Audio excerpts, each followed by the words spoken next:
something has to be done to curb those very high tuition rates that students are facing. I was also disappointed, Mr. Speaker, that there was no mention in the throne speech about HST relief for basic family essentials, things like heating fuel, electricity, or children's medications. You know, people deserve a break. People that live hand to mouth or low-income people, for example, people on minimum wage deserve a break. Young people starting out deserve a break. Anybody that's disabled, disadvantaged, deserve a break. People living below the poverty line, seniors on low fixed income deserve a break.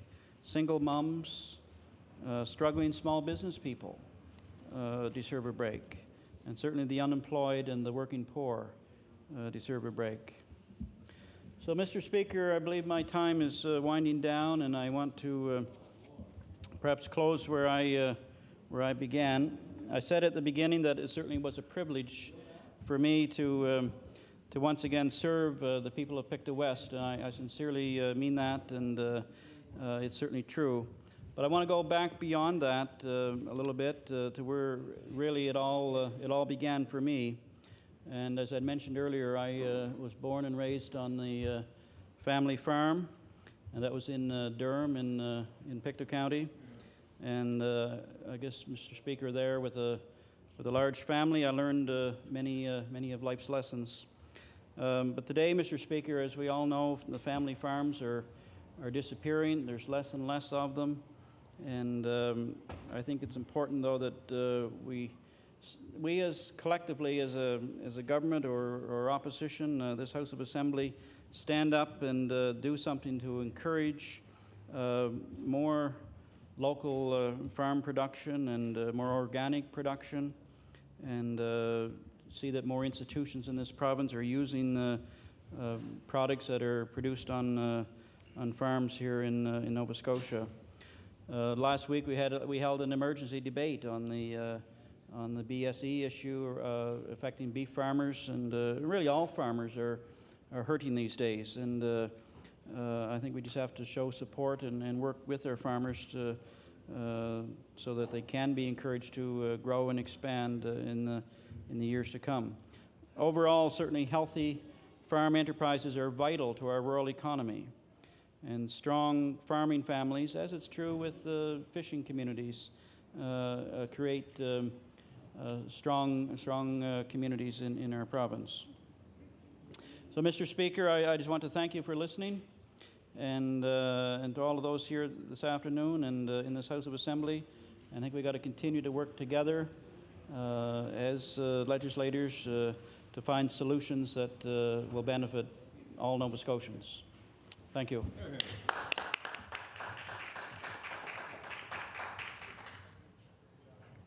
Thank you. I'll recognize the member for Waverley Fall River Beaver Bank. Thank you, Mr. Speaker. It's with pride and pleasure, and I must say humility, that I arise in this House of Responsible Government, the first in the British Empire. I'm also humbled by the fact that I'm standing here talking to a group of people who have years of experience and who have brought a lot to this House of Assembly. They've been role models, I guess you would say, as I've gone along and went into municipal government. However, it gives me, Mr. Speaker, it gives me great pride to be the first representative for the new riding of Fall River Waverley Beaver Bank.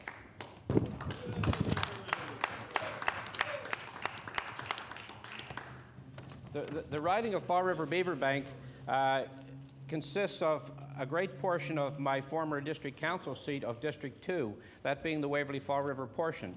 So I'm going to take you through a bit of a geographical description of what the riding consists of and how it was constituted and how it was built when redistribution took place. Mr. Speaker, the areas were derived from three constituencies that formerly existed in the Nova Scotia legislature. The old riding of Dartmouth East, there were 2 poles taken off of that. Those are poles that are on the Waverley Road, I guess to many known as the Portobello Road, and now under the new civic addressing bylaw will be known as the Waverley Road again. These homes are large lakefront lot homes to a certain extent, and they are a bedroom community of many who are retired, as well as many who are still there raising their families. So it's a very picturesque area, and they certainly utilize the lakes that are along the Waverley Road for their private lives and for their entertainment when they come home from their jobs throughout the city. Then you go into the Fall River, the old Bedford Fall River riding, which was served again by a member in our government, and this member, through redistribution, passed on the Waverley Fall River area of that riding.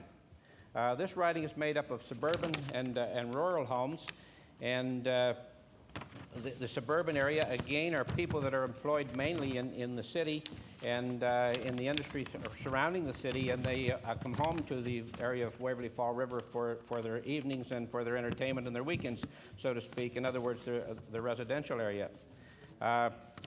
These people in the Waverley Fall River area maintain great use of the lakes, and in particular Lake William and Lake Thomas, and they're famous for, of course, the Chima Canoe Club, which has won international renown, in particular through the family of John and Alma Furneaux and their daughters, and in particular Karen, who has come home from world events with gold medals and has been a terrific, and I say, Mr. Speaker, a terrific ambassador for our province, our community, and in fact, the country of Canada.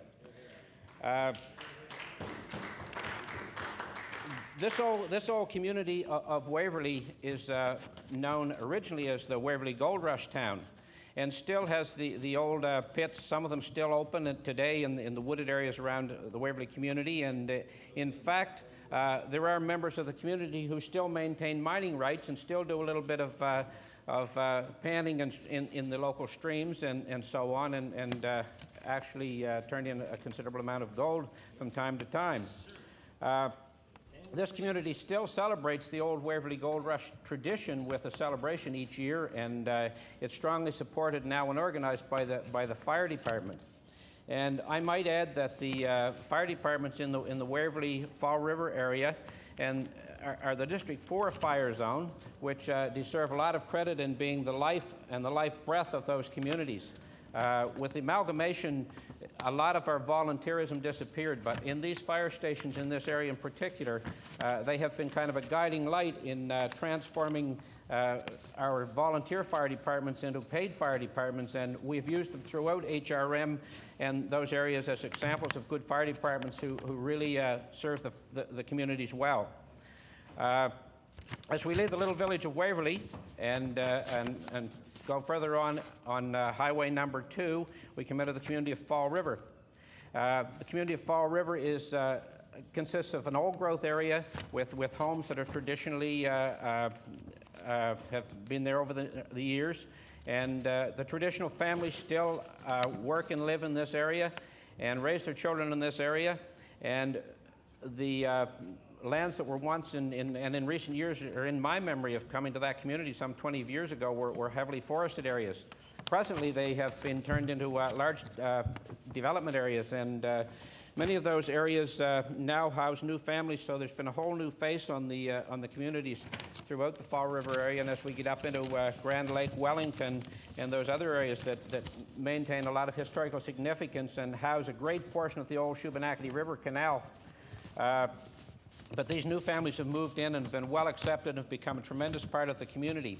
They've become part of our volunteer fire stations. They've become a very major part of our ratepayers associations, which are the community entities that we do our governance with.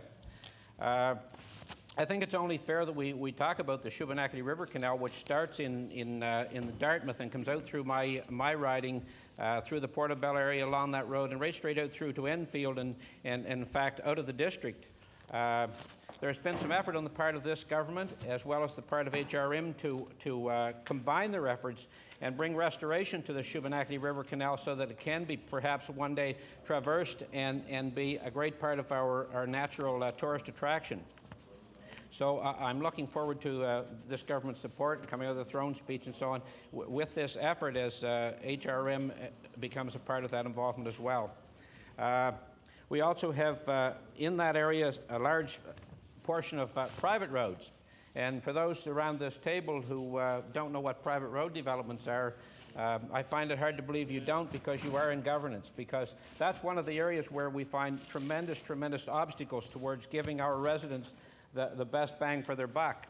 Now, I realize this is a municipal issue and it exists throughout the province. However, that being said, as elected representatives, there's a great taxation on us to become a part of the debate that takes place regarding private roads. Yes.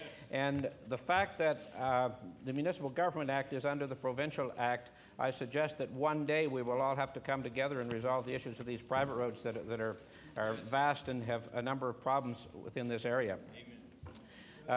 This Route 2 goes on to the village of Enfield and consists of the portion of the airport area that is on the right-hand side of the highway when you're coming towards Halifax. So one of the best kept secrets and one of the greatest gems in the district is perhaps the Halifax International Airport housing the Airport Museum. This Airport Museum, for those of you who haven't seen it, has probably some 75 to 100 exhibits, from old restored fighter pilots to wooden-framed, leather-skinned planes and so on, and has a tremendous gathering of artifact as well. And they run a tourist outlet there as well. And it was brought to my attention by the people who do all of this voluntarily that this facility actually has 75% of its traffic by bus trips and from out of the district and from out of the Halifax Region Municipality. So for those of you who haven't seen that, Jim, it's certainly something that you should put in your plans, because it's not far out of town, and it certainly is an eye-opener as to the work that volunteer groups can do. So now I'll come back into the village of Fall River and progress into the old community of Windsor Junction. Windsor Junction now has the new Ashburn Golf Course there, for those of you who are golf enthusiasts. And this course is a magnificent structure with aesthetic values second to none, and has in fact housed Canadian tournaments in the past, and it brings a great deal of income to the community as well, and creates several jobs for the community. And progressing on the Windsor Junction Road, you'll come into the old growth areas, and those areas that house our families from the past, the old common family names. And they have again been surrounded with new housing development, Fall River Village, for instance, and Capilano Estates, that are two vast housing developments, I would say in the vicinity of some 700 to 800 new lots. In referring to this development, it has great aesthetic values, tremendous people, and it suffered great losses at the hands of Hurricane Juan. A community that was once a spectacle for its trees has now been flattened, and these people are now digging out from under and showing us the resilience that I guess we knew always existed with our residents in Capilano, Windsor Junction, in those areas. And I say that in recognition of these communities, but also bearing in mind the devastation that took place in many of your other ridings. And I realize the support that this government has been giving in the weeks 2 weeks just gone by and the weeks to come that will be needed from this government. I will now go through the Beaverbank Crossroad into the area of Beaverbank that came from the old riding of Sackville-Beaverbank, that was represented again by one of our members who sits in the House today. The community of Beaverbank, in entering that community, derives much of its support from the Barrett Lumber Company and the lands of Barrett Lumber, which is one of the big employers and one of the big industries in the area. And the Barrett family are an old family that have been there for many years and recognized and respected in the community. Great contributors to the community, both economically and in terms of physical support. This community always worked together with the residents there in terms of recognizing the needs of the ATV associations, the Boy Scouts associations, and so on, who need woodlands and woodlots to carry out their activities on. And in giving credit to Mr. Barrett, I think it's important that we perhaps recognize the ATV industry a little bit as we go through this. The ATV industry is big in my area, and I'm an avid ATVer, and that's why I've shown the interest and show the interest that I do in that industry. I recognize that it's one of the major problems that faces this government in the terms of recreational sports. We have probably a 5% population of ATVers who have caused us more grief than perhaps any other sporting industry could suffer. It's been my efforts in the past in deriving a pamphlet that addresses ATV safety and adequate that was introduced to the regional municipality as an information piece to be used throughout the province and the municipality. I intend to continue those efforts in recognizing those needs, in particular for the people of Beaverbank who have a large ATVing fraternity. The Beaverbank community also have a golf course there that was built in, I would say, it's been there approximately 5 years, known as Lost Creek, owned by local people in my district and employs the local people in my district. And they have also developed a housing development around that course, and that housing development again has supported the excavation industry in my district. The people in Beaverbank were not people that I knew coming into this election. They were people that I got to know during the election. They're a very vibrant people. They're very self-sufficient people. And in fact, to point out to you the kind of community they are, they've just approved an area rate of 7 cents on 100 to support the recreation center. And I challenge any community in this province to stand up and vote on that issue and not have debate that may turn into violence, because this community realized the need for the recreation facility and they're supporting that facility. So I look forward to working with that community as we go forward and supporting their efforts to remain strong and healthy.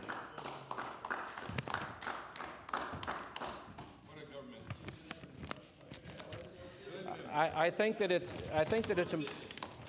important now that I address some of those things that have been done by our government, accomplishments by our government. The number 2 highway suffered for many years for lack of paving, and through the efforts of our former member, now the member of Bedford, we were able to get highway number 2 paved through to Enfield. The Trans-Canada Highway leading out of the city from Bedford through to our community of Waverley Fall River was recapped. The bridges were fixed and the crossings smoothened out. We had resurfacing in the Oakfield Park area. We had the Stage Road in Enfield resurfaced. We also had a federal health announcement in the community of Fall River in recognition of the medical center in Fall River and the efforts of this government in bringing federal help to computerization and a Canadian model, in fact, that exists in Fall River, computerizing the accounts of those in need of medical care. We had infrastructure support from this province to bring the Miller Lake water system under operation by the Halifax Region Municipality. Again, it was an infrastructure program with cost sharing. And I might pat myself in the back, I guess, because I was the councillor. I was the councillor that delivered many of these things, and it was through those efforts that we went into the provincial election, and I offered myself as their candidate, and they accepted me as being the guy they wanted to carry on the load as we go forward. Smart moves. That being said, I will continue to support the infrastructure programs that have gone into the community of Beaverbank, Sackville through the efforts of those before me, and I will fight for their services to continue. I will support recreation facilities and the need and the push for recreation facilities in the community of Waverley Fall River, where we'll be replacing an old facility. We'll be looking to the province for some support there in terms of land transfer and so on to get that up and running. There will also be, in the near future, we hope, an announcement made regarding a training facility for Olympic athletes in the field of paddling. I'm working presently with the federal government and others in bringing that here. So I look forward to bringing those efforts forward. The rest of the province going to do anything? I think that it's important also that I point out the growth that we have and the potential growth in the housing industry. Because we, in an exercise looking at diversity in housing that we held in our community asks for single-bedroom dwellings. And that being said, we have several housing developments presently going on. St. Andrews Village, Perry Lake Estates, Miller Lake West, 75 units plus there. Spider Lake Road, another 70 units. More development of the Kinsack Road to increase the tax dollars. And in these efforts, we have fought long and hard to maintain aesthetic values, to put in place infrastructure programs so that we don't have to look back at what we may have done wrong in the past. And I look for the support up the street at Halifax Region Municipality in development of those plans, and look forward to supporting plans that allows greater infrastructure development with controls and restrictions that we so dearly need. And I think that this storm that we just had in the past has indicated to us the need for those infrastructure programs and the need for those things to be changed. Electrical power underground, wider right-of-ways perhaps for our power lines to go through, and these kinds of things that we may have fought in the past, but we realize the great problem they caused us in this storm. So I look forward to working with the Halifax Region Municipality and then the new representative out there. And we have 5 candidates who have come forward, and I offer them all the best in this campaign, and I look forward to working with the next councillor who may be elected out there. I think that we probably should now turn towards Hurricane Juan and the devastation that it's caused, and I think everyone in here has spoke on it, everyone in here has read about it time and time again, but I don't think that I would be remiss to forget my community, because we suffered the devastation that others suffered, and we know the need for the provincial government to go to Ottawa and get the best deal we can get so that we can work together in fixing these damaged areas. There are still power disruptions in our community, as there are in many of yours. It's too bad that this has happened. It's too bad that we couldn't wave a wand and fix this. But to those of you who are still sitting home without power, I suggest to you that we will do a review, and we will work with the province, work with those providers of power and so on to fix this so that we don't have the problems that arose this time.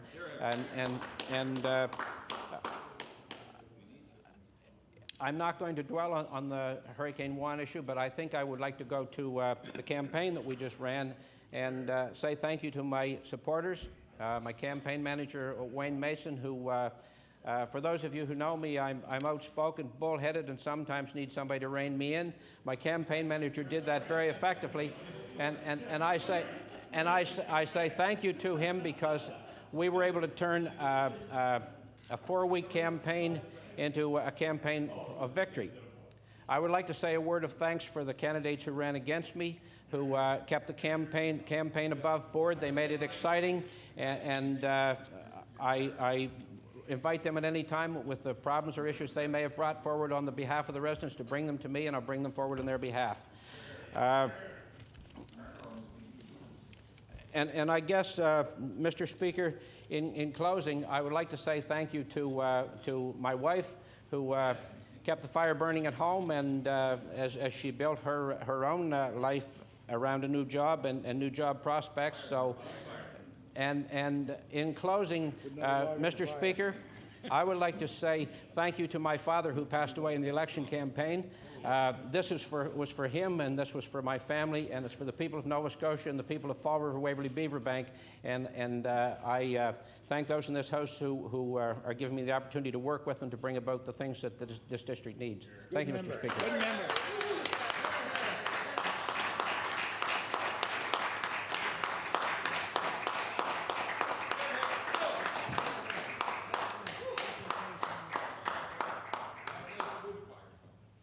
Thank you. Recognize the member for Digby, Annapolis.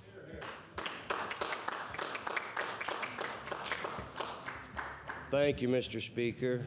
I hope you'll bear with me. I've come down with a little cold here today, and the clinics are handy, and if any of you need some to cry in, well, you're welcome to them too. Anyway, thank you, Mr. Speaker. I welcome the opportunity to be in this great historic house to speak for the people of Digby and Annapolis. I am humbled and honored by the responsibility entrusted to me by those people.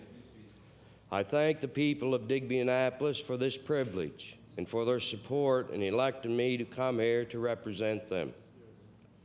For that is my duty, to represent the people, the over 15,000 forgotten people of Digby and Annapolis. I say forgotten, for that is the way. I say forgotten, for that is the way the people of this riding feel. It is my duty to make you aware that the many of the 15,000 citizens in the riding of Digby Annapolis in this great province feel forgotten. Those 15,000 Nova Scotians feel they have not been heard for the last 5 years and perhaps longer. We seem a forgotten people, forgotten by this government, forgotten by the power brokers, forgotten by the decision makers, forgotten by big business, and forgotten by the metropolitan areas of this province. It is my duty and my honor to make you aware of each one of those 15,000 citizens of Nova Scotia from Digby and Annapolis. And I am here to tell you I am dedicated to that end. You are hearing from me now, hearing about the 15,000 people in Digby Annapolis, and you can be assured you will hear from me again. You will hear from me over until each and every individual among those 15,000 individuals of the riding of Digby Annapolis feel those who have forgotten are again remembering. You will hear my voice until the forgotten people of Digby and Annapolis are remembered by this government, until their concerns become equal in the government's eyes to the concerns of Metro and the concerns of every other riding and Nova Scotian. Until the forgotten 15,000 of Digby Annapolis are no longer forgotten. And that is my duty, and that is why I'm here. Mr. Speaker, this government has seemed unconcerned with the people of Digby Annapolis, our issues, unconcerned with our lives. I'm here to tell this government and this House that we, the forgotten of Digby, do matter. Royal Nova Scotians matter. I'm here to hold this government to account, to open its eyes. I'm here to declare that the 15,000 of Digby Annapolis will have their say. Each one of our 15,000 citizens in Digby Annapolis is an individual, a person deserving of respect and opportunity. Like each other Nova Scotian, each of these 15,000 is equal to you and me, each equal to the richest and the poorest of this province, each fully entitled to live as a free person, rightfully expecting that life in Canada, in Nova Scotia, in Digby Annapolis, means they can live with a degree of dignity and a certain quality of life and some respect.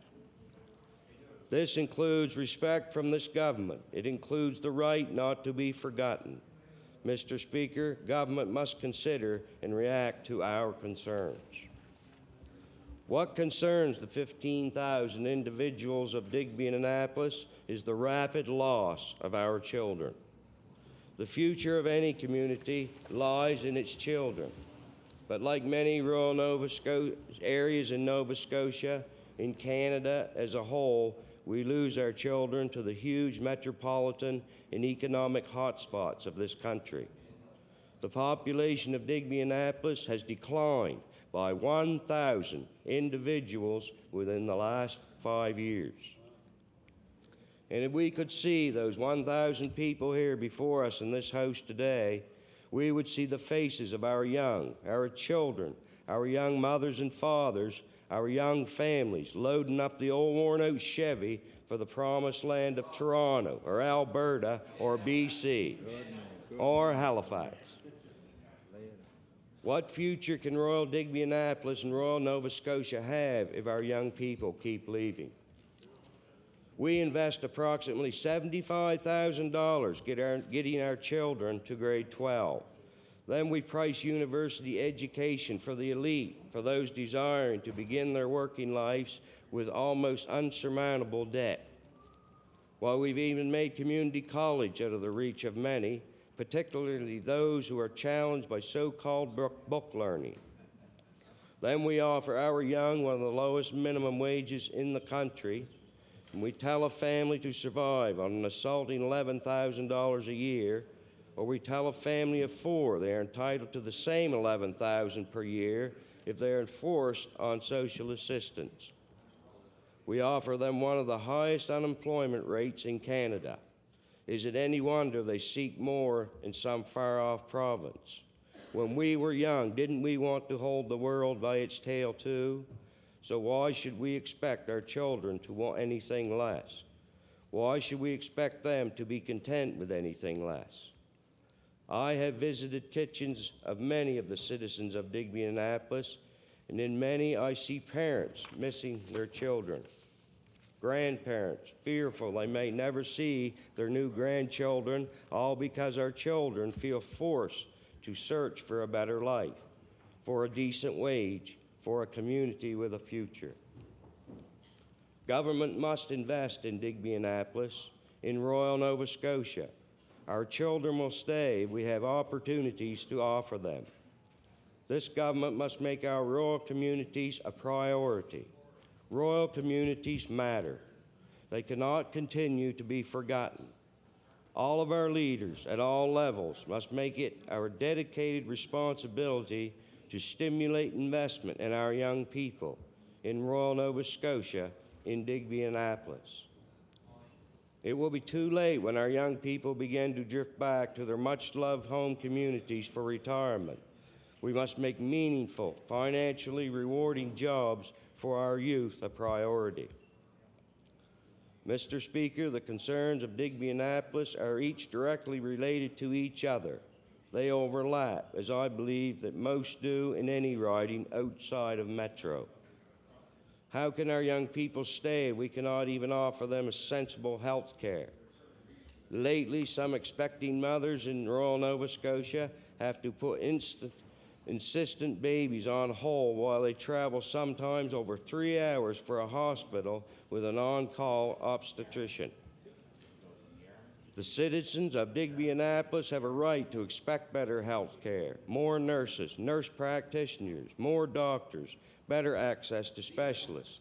They have a right to expect their hospital to be more than half-empty shells, peopled by staff equipped to do little more than patch up work in preparation for a long, painful, and anxious trip to a larger center. Staff who are overworked and stressed and over-frustrated. We of Digby and Annapolis are blessed with hospital and healthcare staff who are dedicated and who care about their patients.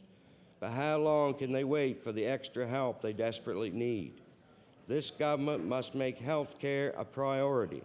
That would go a long ways towards making a fulfilling life in Digby and Annapolis more of a reality for our young.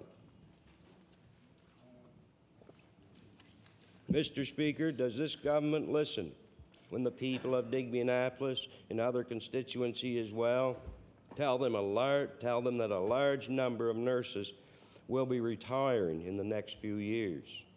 Does this government have a plan for finding replacements? This concerns the people of Digby and Annapolis. Has this government forgotten the seniors of Digby and Annapolis? Mr. Speaker, I ask this House to focus for a few minutes on the concerns of our seniors of my constituency, and for each member present to picture her or himself in the place of our seniors. The great concern may be a more realistic word for some would be fear. The great fear of many seniors is the thought of becoming dependent on others, on their children, on other family members, on strangers, on the government. Most rural seniors, including those of Digby and Annapolis, want to be able to remain in their own homes for as long as possible. Most indeed wish nothing more than to pass peacefully while at home. Does this government hear that concern? What can this government do to make this wish of our seniors come true?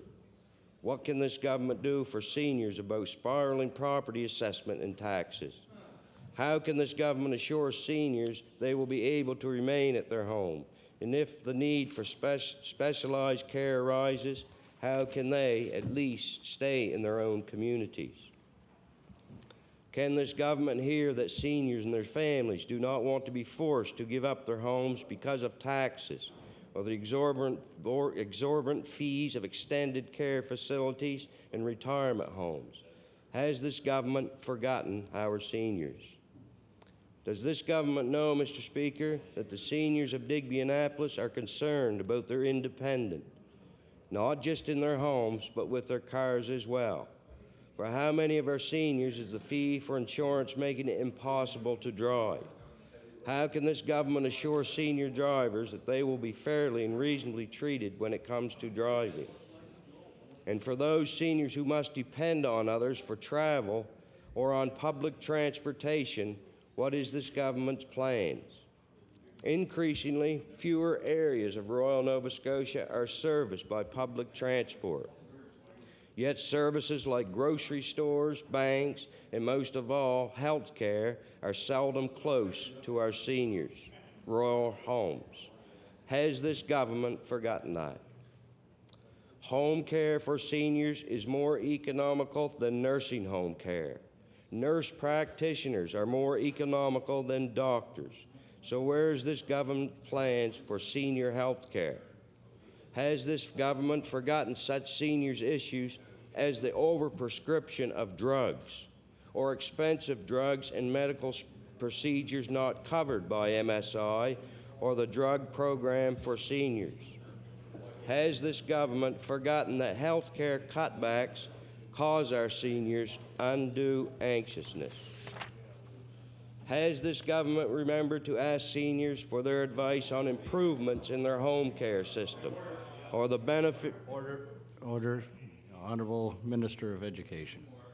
Mr. Speaker, some of the statements the honourable member are making are very ill-informed, particularly the one to indicate that there's been cuts in the health care budget over the last 5 years.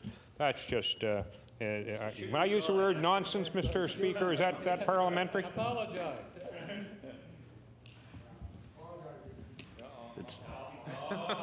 It's not a point of order. It's a disagreement between two members. Recognize the honorable member for Digby Annapolis. I will withdraw that statement, Mr. Speaker.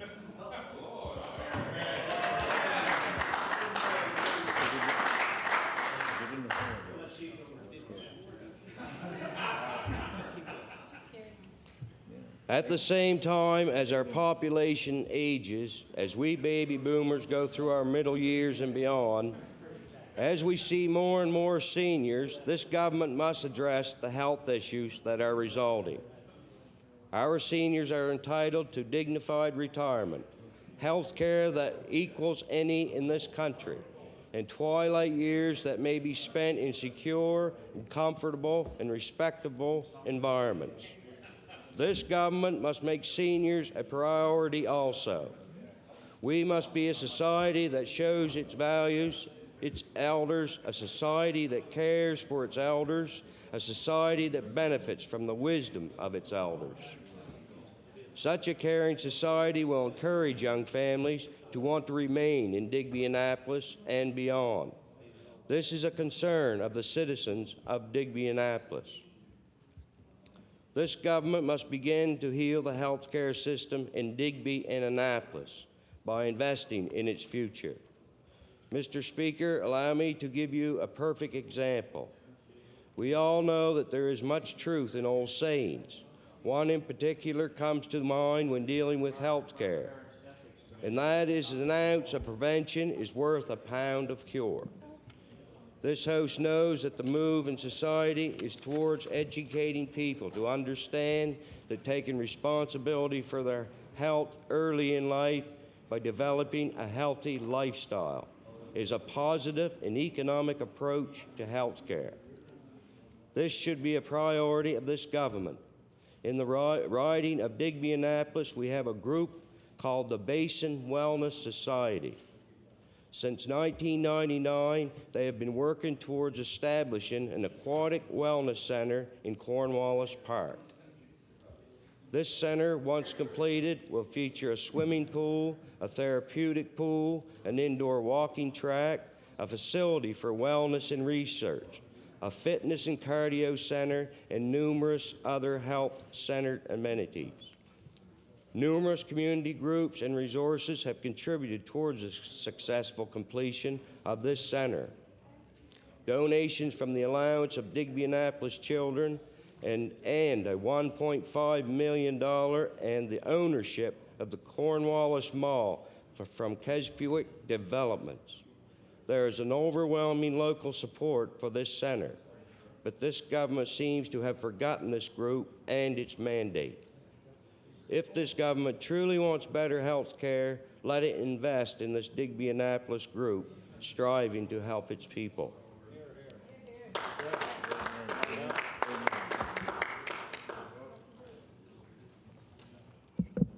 What better indication can a caring government that remembers the importance of its people's health give than to support the Basin Wellness Society?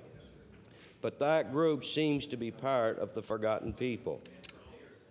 Finally, Mr. Speaker, regarding health care, the forgotten people of Digby Annapolis asked the government to consider a few more things. First, to alleviate the approach of staffing health boards. It can be streamlined to make it less consuming, more economical, and more responsible to the people it serves. The 15,000 forgotten people of Digby also asked the government to provide permanent, dependable funding to local health clinics to cover basic operating costs such as heat and lights, maintenance, and communication services so they can continue their invaluable roles. The people want this government to consider the lot of the challenged children and adults in Digby Annapolis and their families. For several years, there has been a shrinkage of services and funds for small option homes and workshops. These people have been forgotten by this government too. Families have too few choices for their loved ones because they lack support and they lack service. What are aging parents to do? Where do they turn? Where are the opportunities for supervised living spaces and meaningful jobs for the challenged individuals? Will this government show they remember these disadvantaged citizens of Nova Scotia? Will they consult with parents and caregivers? Mr. Speaker, a society is judged by how it cares for its people. This government would do well to remember that. The people of Digby Annapolis also asked the government to provide more funding for nurse practitioners to be assigned to local hospitals and clinics. Finally, regarding health care, Mr. Speaker, will the government consolidate the functions of the health department so the people of Digby Annapolis and other areas can go to one place for services and answers? Can this government promise to remember the health care wishes of the people of Digby Annapolis? Addressing these concerns will encourage our young people to remain at home. Mr. Speaker, education is a concern for the forgotten people of Digby Annapolis. We all read the horror stories in the newspaper and see it on television, how our school children are far behind national average in their language and math skills. How must that sort of news make our students feel? Do they think we've sold them out?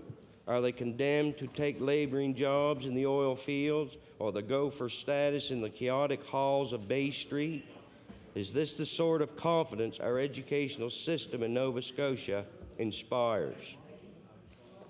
Mr. Speaker, this government has, with education, once again forgotten its people in favor of the bottom line. I, for one, feel our students are second to none in this country and, in fact, the world. I have full confidence in their abilities. The problem is not of their making. Mr. Speaker, I put the problems with education and the province squarely on the shoulders of this government. Mr. Speaker, I'm no educator. Most of my education I got from the school of experience and hard work. But unlike this government, I listen to the people of Digby Annapolis, and I see what happens when our young in our schools. I watched my 5 children as they moved through the school system. We forgotten people have some suggestions for this government about education, Mr. Speaker. Even without a good formal education, I see some pretty basic solutions for the challenges in education. First, let the teachers teach. Give them the resources they need. Education is one area where doing more with less is only ineffective. It is downright dangerous. We cannot afford to shortchange the future of our young people. The capability of doing more for less, in reality, does not exist, in education especially. There can be no capable way of doing something with nothing. Take this sort of stress off our teachers' backs and see the difference. What that means is take the government's priority in education off the bottom line and put it back on our students. Stop looking for larger and larger schools and boards and business management firms and accountants to make our educational system work, and put the focus back on educating our young. Make them the center of education rather than money. And I figure it won't be long before those almighty test scores begin to improve. This government owes it to the people of Digby Annapolis, to all Nova Scotians, but especially to our young people, to finance a quality educational system. This leads me to my second piece of advice from the forgotten people to this government.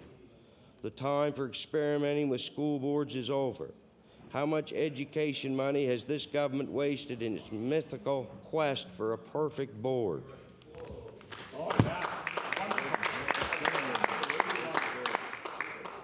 We have two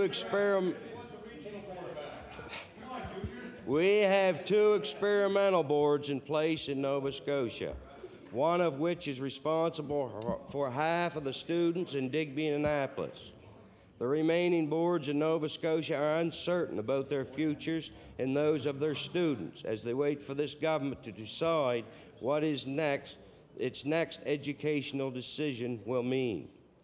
People cannot do their best work when they live with uncertainty, with threats. It leads, Mr. Speaker, to unbelievable stress.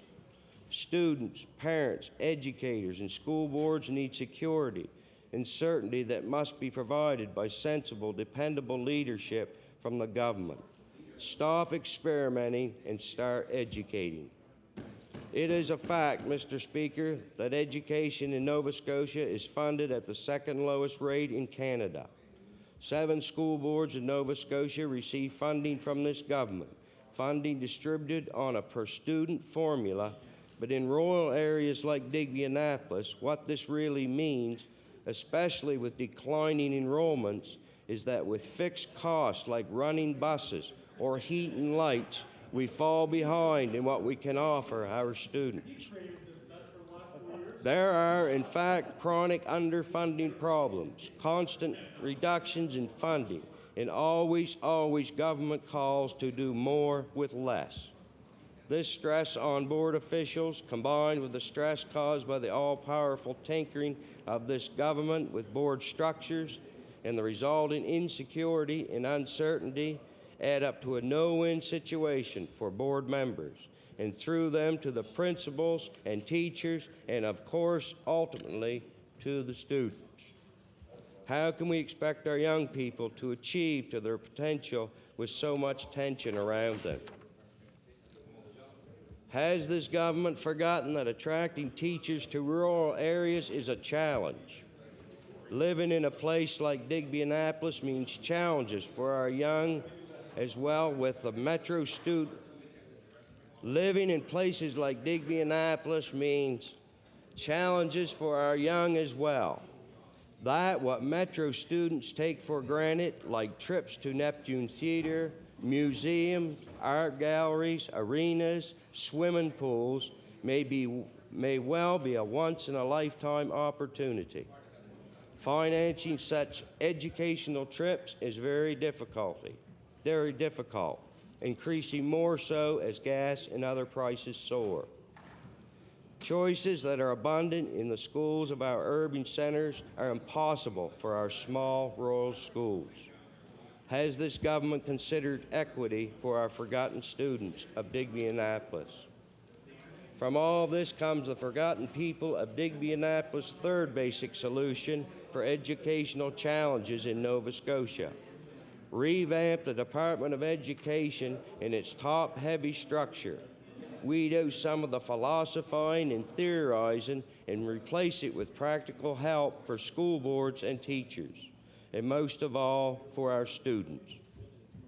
As important as new ideas are, let's get our educational house in order and help our kids before we invest any more money in importing the latest learning fads from Ontario or California.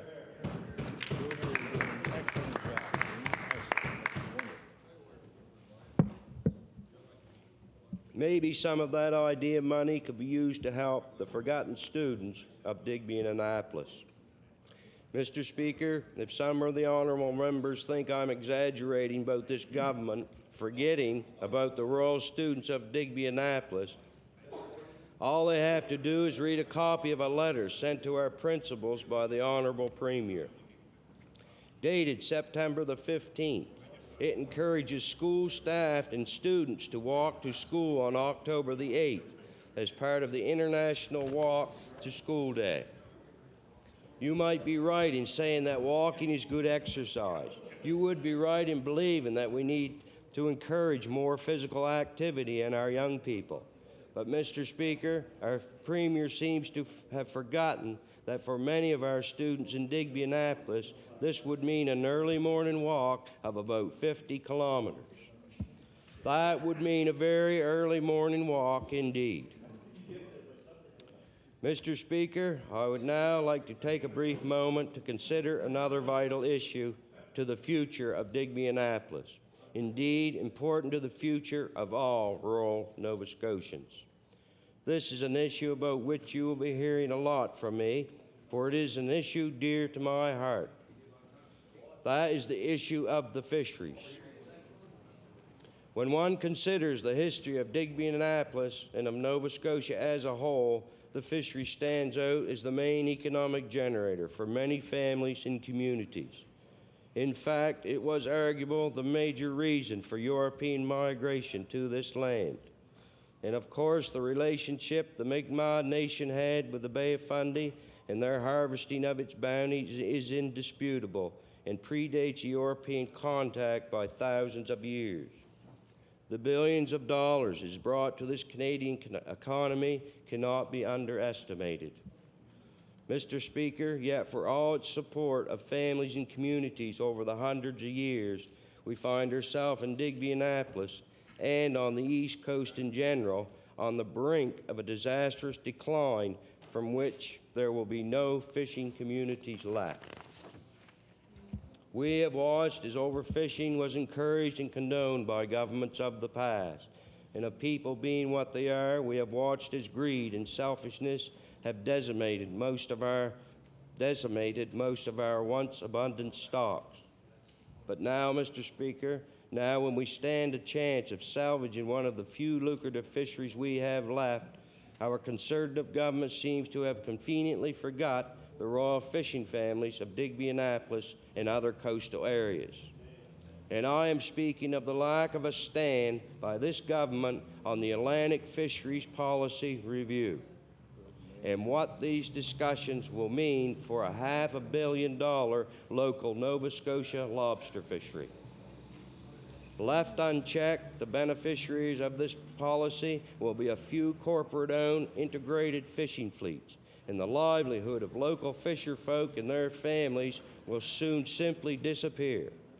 This government has not taken a stance for our coastal communities and their fishery.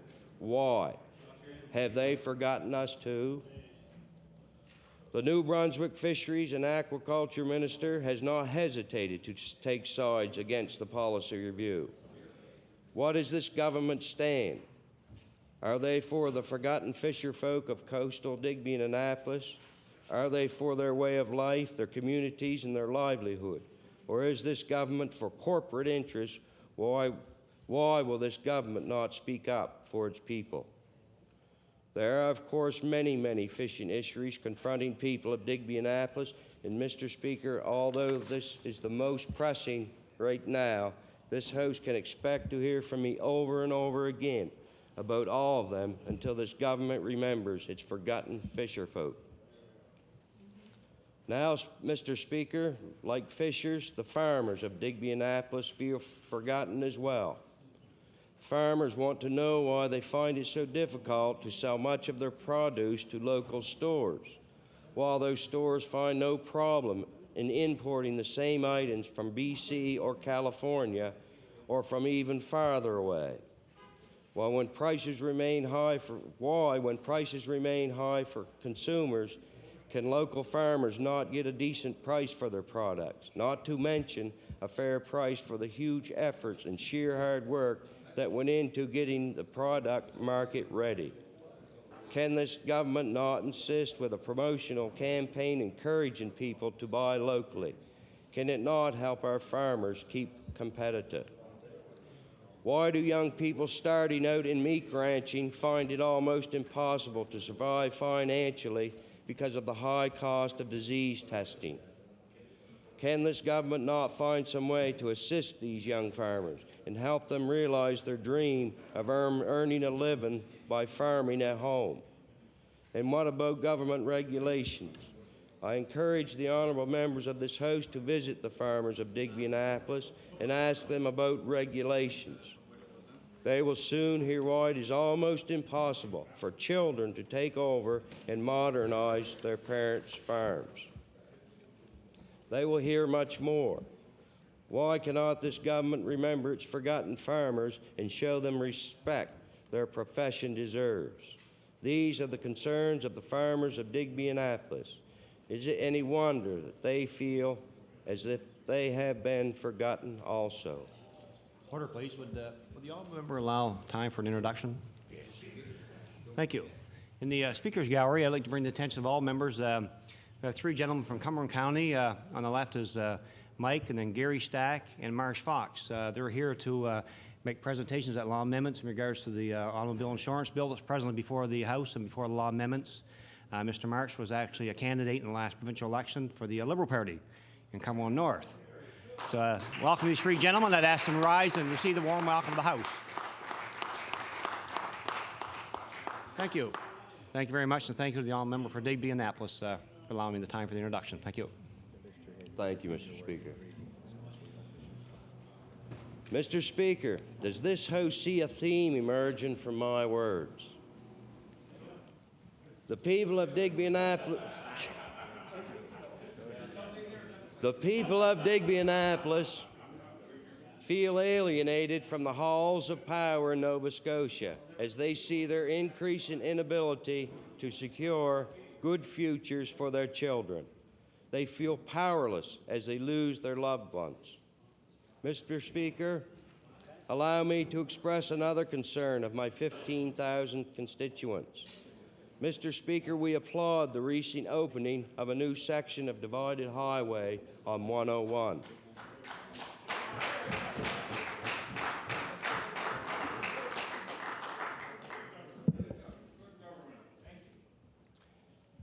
Mr. Speaker, in its snail's pace rush, Goodman Jr., yes. Yes, Lay it on. That's my buddy. The honourable Minister of Community Services on introduction. Would entertain a question. Would the honourable member for Digby Annapolis allow for a question? Would you take a question? yes. Yes. Well, there. We'll revert to question period. The honourable Minister of Community Services. For indulging me, and would the honourable member explain why the previous Liberal government cancelled the twinning of the 101 as soon as they came into power? Because the former government was in the process of twinning it out to the Halifax County boundary line. Could the member please explain why the Liberals cancelled the twinning of the 101? Please, the honourable member for Digby Annapolis. I thank the member for the question. Order, please. The honourable member Digby I Annapolis has the believe floor. it might have been because the Tory years before had bankrupted the province.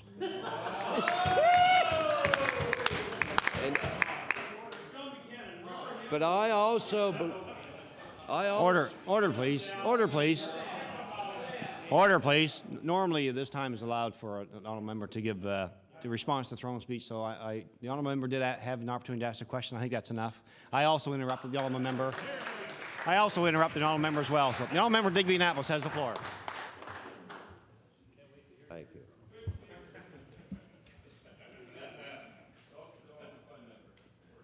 Mr. Speaker, in its snail's pace rush to twin the upper end of that highway, this government seems to have forgotten that there is a section of Highway 101 in Digby Annapolis, in fact, between Digby and Weymouth, a stretch of about 30 kilometers that, as we speak, has never been finished. This stretch of Highway 101, Mr. Speaker, is in fact nothing more than a country road, the old Highway 101. Even though this government likes to pretend it is Highway 101, I cannot tell you, Mr. Speaker, how many times over the years residents of the 420 homes along that road have heard promises of dates for the start of a new Highway 101. Yet, still in October of 2003, they still wait. Is it any wonder they have feel forgotten? I ask this House to think for a moment about the families along that dangerous piece of road. 5 days a week for much of the year, school buses stop outside many of those homes. In early September, how many dozens of excited 5- and 6-year-olds rush across that road to attend their first day of school? In the same time, maybe at the exact moment, a mammoth trailer truck intent on catching the St. John Ferry or making up for lost time could come storming down one of the many hills and on through the straightaway. So far, they have been able to stop for those 5- and 6-year-olds. So far. Finishing those 30 kilometers of Highway 101 would eliminate the danger, eliminate it forever. But those children are a part of the forgotten people of Digby Annapolis. Does this government care about those children?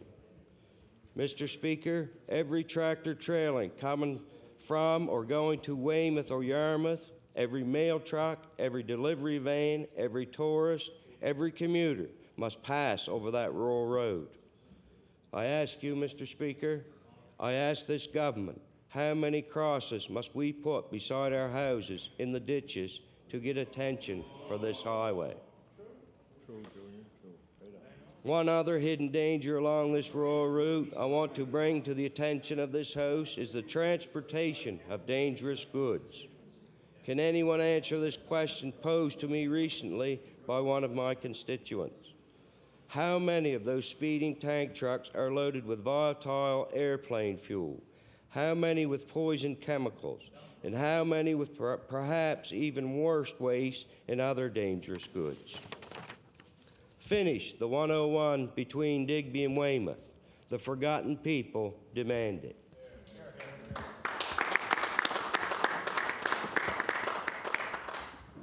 One other major issue of concern to the 15,000 forgotten people of Digby Annapolis that I wish to highlight in the almost cavalier disregard this government showed for the wishes and opinions of the people of Digby Neck and the islands, and other areas as well, when it let Global Quarry Products, an American company, to move into an ecologically sensitive area and set up its wrecking crew of a business in White's Cove.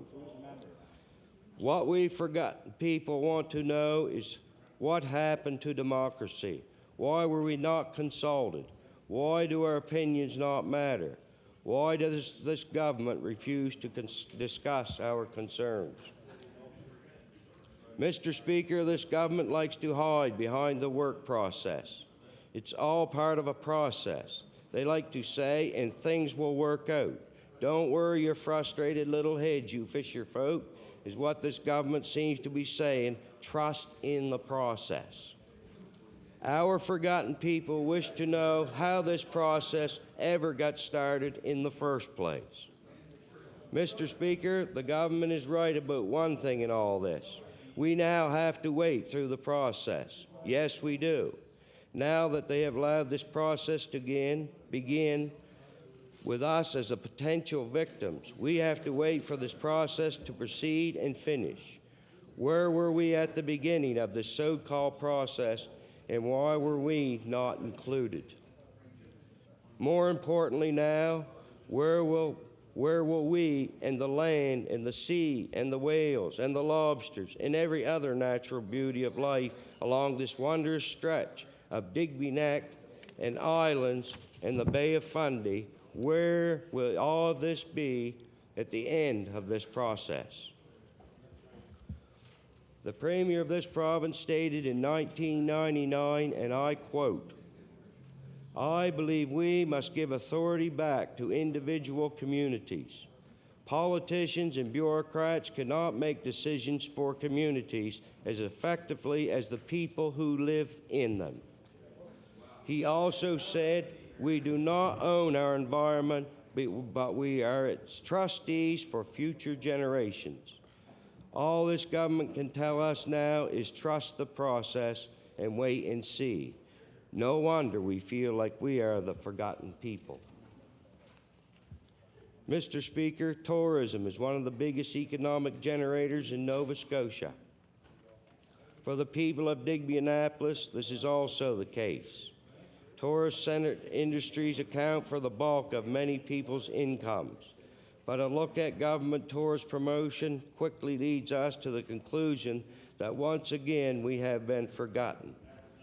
Where is the promotion so vital for this industry? Why has this government decided that other areas will be highlighted in television ads or in print media? Digby Annapolis has the potential to be one of the greatest tourist draws in Canada, including and during the shoulder seasons. But where is the promotion? Where are the government programs to help tourist operators? Can government work with our people to develop campaigns and programs equal to the ones of other areas of this beautiful province? Will this government help the people of Digby Annapolis achieve greater economic benefits and independence by working with us to do practical things, like develop our airport, capitalize on truly unique attractions we have, like the famous right whale, maximize the potential of the area's 2 ferry entry points, erect more effective signage, build an effective international promotional program. Don't keep forgetting us in this area too. There are other ways this government could begin to remember the people of Digby Annapolis, other concerns of the people government could recognize, other help government could offer that would encourage our young people to stay. Things like facilitating access to and doing business on the internet, creating an incentive program to keep more of our resources in rural areas by encouraging business that supply finished product to customers, from wooden table and chairs to canned and frozen fish products.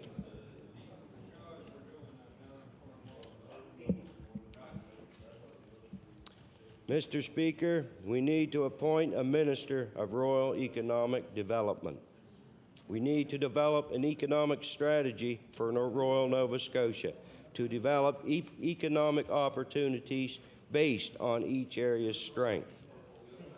Mr. Speaker, we have the beauty and the peacefulness of nature already. We have a pace of life envied by people throughout the world. We have kind-hearted, friendly people. We still have communities with roots.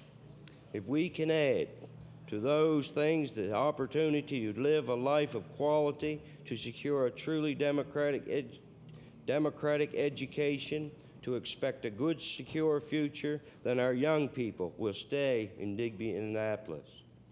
The 15,000 individuals and the 15,000 real people of Digby Annapolis are concerned about the same issues as other rural Nova Scotians. They ask nothing extra. They simply no longer want to be forgotten.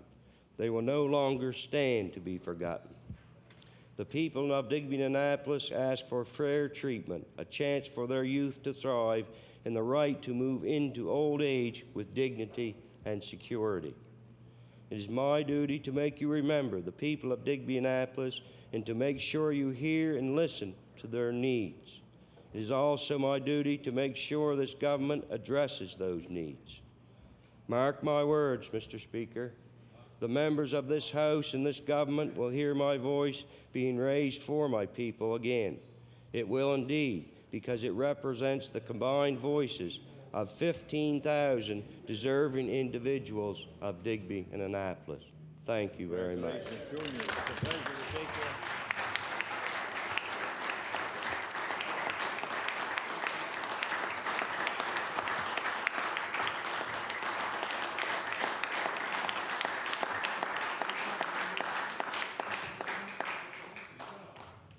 Thank you to the member for Digby Annapolis. I recognize the honourable member for Dartmouth East. Thank you, Mr. Speaker. First, Mr. Speaker, I would like to say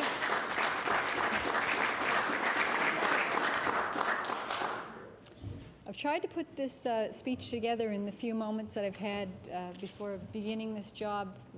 Someone said it's been only a week, but I find that hard to believe. I think I've been here a bit longer than that.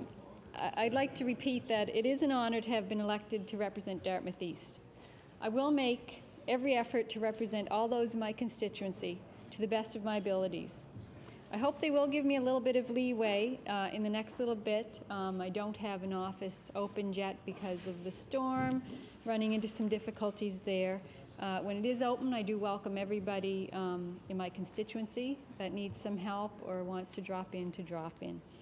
I am planning on having a satellite office also that may make it more convenient for some folks in the other end of my constituency to come down for a visit. I would like to take a few moments to thank all those that supported me during the campaign. It was a short 4 weeks. A lot of people put in a lot of hours and a lot of time and effort. My canvassers, the office volunteers, my campaign manager, my sign, people that took signs on their lawns, my sign person that did a wonderful job, family and friends that supported me, all those that volunteered to actually canvass with me, which was no easy feat on those hot summer days going door to door. Also, I'd like to thank Wendy Lill. She did accompany me on various occasions, and I thank her for her support. Certainly, it would not have been possible without all the support that I did receive in those 4 weeks, and if not, it was certainly a group effort, and it was due to a lot of hard work on everybody's part. Also would like to thank the person that did my fundraising for me, too, and all the donators. Mr. Speaker, I'd like to talk about a little bit on the campaign. I'd like to thank all the people that took the time to talk to me on the doorsteps during the campaign. Sometimes I think I interrupted them during supper, lunch, late in the evening, various times of the day. But I have to say they were all very friendly, took the time to talk to me. No, it's the right thing. And I quite enjoyed meeting all the various people in my communities. The campaign wasn't easy in the fact that it was during the time of the year then that a lot of people were away on vacation. They were at the cottages and at the beach, and I can't fault them for that. However, enough of them did get out to vote, and that made for a success in the end. So I would like to thank everybody that did get out to vote. It was a rainy day, and certainly it took some effort to get out and vote on that day, Mr. Speaker. Mr. Speaker, we did manage to connect with a lot of people in Dartmouth East despite all the odds. We managed to connect with them on a level of understanding in regards to the needs of families across Dartmouth East and across the province. The issues that we campaigned on struck home with the families of Dartmouth East, I believe, and they continue to be discussed in the homes of Dartmouth East and throughout the province. I believe that the public are feeling hopeful that this minority government is going to listen to them, Mr. Speaker. There's a feeling that some good will come out of the whole effort, and that the government will start to listen to its communities and the people that know what's best for them in their communities. Some of the issues that we campaigned on and that, as I said, were important then and continue to be important today were auto insurance, for example. The people of Dartmouth East wanted a lot of information on that topic, which I tried to provide for them, either on the doorstep or afterwards if I didn't have exactly what they were looking for at the moment. They were very interested in going forward with a driver-owned nonprofit plan. They knew that that would provide them with proven advantages, and it would give them the fairest and lowest rates without being discriminated against. They knew that good drivers would be have their rates based on their records, and they wouldn't have to pay for somebody else's bad decisions. And also the rights would not have been trampled upon, Mr. Speaker. Mr. Speaker, it is time, I believe, for this government to admit that they were wrong on the whole auto insurance issue and go forward with a driver-owned nonprofit plan. Let's not cut off our nose to spite our face. Mr. Speaker, on seniors' health care, that was another big one. When I talked to constituents, they felt that, we need to represent seniors and immediately cover their health care costs. A senior should only be charged income-based fees for their room and board. This government assessed approximately $25 million in seniors' life savings to pay for nursing home fees in a 6-month period in 2002. I think that's unfair to seniors. Seniors have been hit with higher co-pays and higher premiums for pharmacare. For example, one constituent from Dartmouth East who had opted out of pharmacare, not knowing that there would be a penalty involved when he tried to get that reinstated, and he had opted out because the money that he was paying for that he needed for other necessities of life, which is very unfortunate that people may not realize that then when they go back on, they're going to be penalized. Seniors have been hit with the highest nursing home fees in Canada. Seniors continue to suffer while waiting for hospital procedures. In fact, I spoke to a man just a short while ago that had gone into one of our hospitals and into emergency and actually never made it out into a room. He was in emergency for 4 days. So I think we need to pay a little bit more attention to how we're providing services to all people, and especially to our seniors. This can be very upsetting to people. Seniors are having their home care cut back, Mr. Speaker. They've been put through unnecessary interviews. A lot of seniors that I talked to on the doorstep said that they felt very intimidated when that was happening in their homes. Seniors have seen the drug costs and insurance costs rise. Meanwhile, they remain on mostly a fixed income. I do hope this government will start showing some respect to our seniors. Another issue that we campaigned on was the HST. Families in Dartmouth East could really use that HST money. When that, family essentials are something that everybody uses. Everybody's heating their home somehow, and children's medicine is another family essential that I think people would agree on. Mr. Speaker, education was a big topic on the doorsteps. We campaigned on various issues involving education, freezing the tuition fees, introducing a student debt relief plan, and increasing resources in the classroom. On the tuition fees, Mr. Speaker, students are already overburdened. They're working for minimum wage, they're trying to go to school, they're trying to get their grades up, keep a car, find transportation. And, and pay back student loans. Sometimes they're starting to pay these back before they finish, and it is a big burden. We should cover the increased operating expenses of universities so that they would be able to freeze these tuition fees.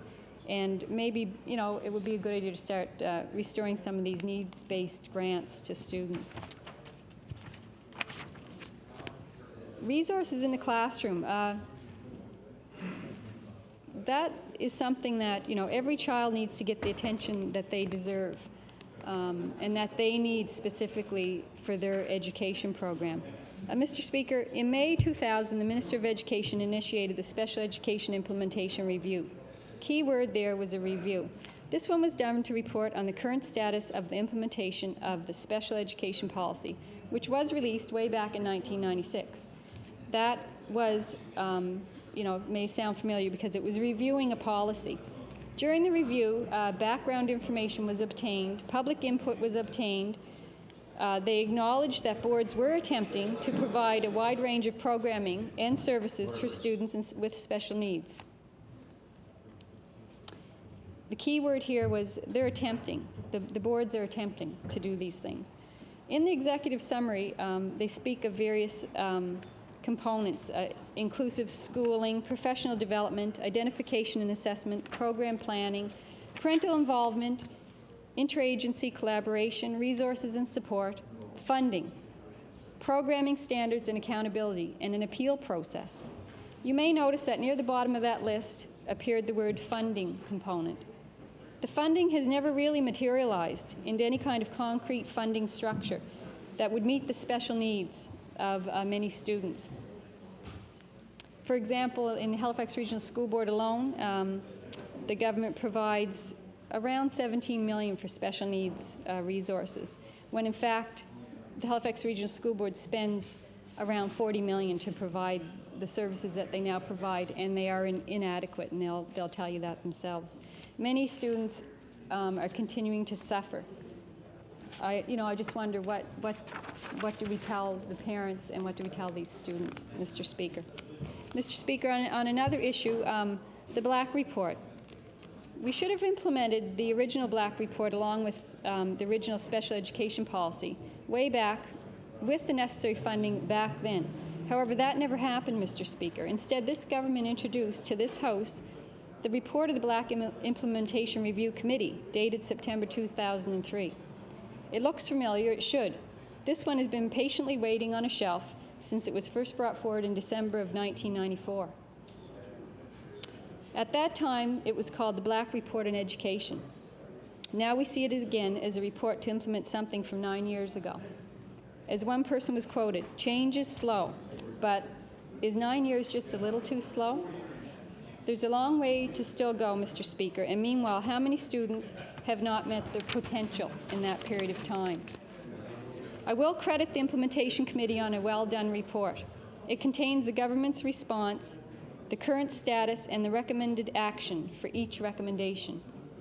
We can only hope for the students that this time the funding will follow closely behind the report, Mr. Speaker. I noticed in the report that it does set out a funding requirement to cover only a 4-year period, which disturbs me a bit, and that was a total of, I believe, $4 million.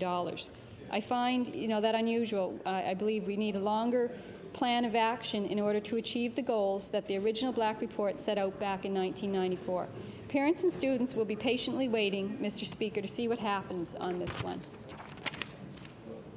Mr. Speaker, another issue that is important to everybody now and during the campaign was the wait lists. Too many people are facing long wait lists for treatment, surgery, diagnostic tests. We should have introduced centralized wait lists quite a while ago, Mr. Speaker. We need to train more staff, hire more staff to release the pressure on these wait lists. It's hard for someone to suffer through a wait to find out if they need medical treatment, if they have an ailment, Mr. Speaker. People are waiting for surgery. For instance, knee replacement surgery is now more than a year long. Every month that the QE2 hospital doesn't open more beds, that list is only going to get longer. As demand grows, with the aging population, beds continue to remain closed. Again, in many cases, our seniors are the ones that are made to suffer. It is hard for a family to sit by and watch a loved one suffer, waiting to hear back on a test, waiting to go for your MRI. That can take now up to 11 weeks. Waiting for a CAT scan. These are not easy things for family members to do, to sit home and wait for these results, or wait to even get into the test and then the result. It's time to stop fighting with our nurses, closing rural hospitals, eliminating hospital beds. It's time to stop reducing our healthcare budget. Isn't it time to protect our healthcare workers, our families, and our healthcare system? Mr. Speaker, on the budget, during the election, we did talk on that. People were interested in hearing about the government waste, the giveaways. These were some of the issues that people believed had driven up the debt. This in turn had the effect of a breakdown in services to the people of Nova Scotia, for example, healthcare and education. We're now facing a $32 million shortfall, along with $160 million in equalization payments. We're not in a good spot right now. What other surprises are in store for us, I wonder? Concerns from constituents. I have to tell you that in the short period of time which I've served as an MLA for Dartmouth East, I've heard from numerous constituents in regards to various issues they face. Within a matter of hours after being elected, in fact, in my garage cleaning, putting my signs away, I had a mom bring an issue to my doorstep in regards to her son.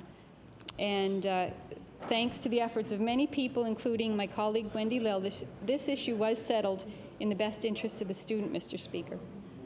This shows that how important proper representation can be to families in Nova Scotia.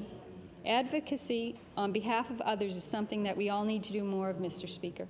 Special needs students must not be left behind. We need more resource teachers, education program assistants. We need more resources that meet the requirements of special needs students. Speech therapy, reading recovery are just some of them. I've had calls from Dartmouth East constituents with regards to issues such as tenants' rights, people with moldy apartments, apartment buildings, public housing, lack of smoke detectors, child care issues, lack of subsidized child care spaces, waiting for 2 years to get on a list, on the list and then waiting for 2 years. Pharmacare, I've had seniors call me with regards to unfair penalties and high co-pays. Car insurance, I've had calls from people telling me their stories about outlandish increases that they cannot find a reason for why these increases have occurred, and people having to give up their vehicles because of these kind of issues. Home care, I've had people call me in regards to having their home care hours cut back, and I'm hearing from other MLAs that that's happening in other constituencies, and I'm just wondering if there's some kind of something going on there with that, if that's something that we should look seriously into. Mr. Speaker, I'd like to talk a bit about the community of Dartmouth East. In particular, what is a community? In a lot of cases, a community consists of your schools, your outdoor facilities, your volunteers, your businesses, community centers. A lot of times people move into a community based on the school in that community. They'll move into a community because they feel the schools are great. The schools in Dartmouth East are fantastic. We have great staff, great teachers, all of the schools. We also have Akerley campus. Mr. Speaker, we've got numerous playgrounds in Dartmouth East, basketball courts, ball fields, soccer fields, a lot of green space. We have to protect that and make sure that we all work together to make sure that that funding comes through to keep those things going for us.